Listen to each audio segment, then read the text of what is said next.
Excited nga tayo for today.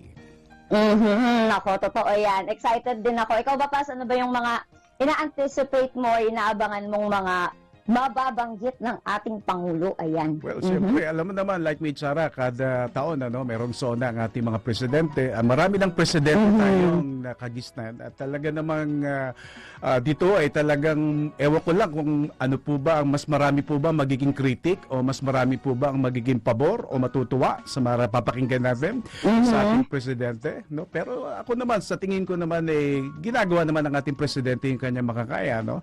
Pero ang isa lang napapansin natin, wala po nung una hanggang ngayon, parang may mga gagandang report naman tayo naririnig, pero parang hindi pa rin masyadong nakikita yung totoong pagbabago. But anyway, we are expectant that God will do something at nananalangin din naman tayo para sa ating bayan, like me, Sarah. Totoo yan. Alam mo, isa sa mga inaabangan, no, lalo na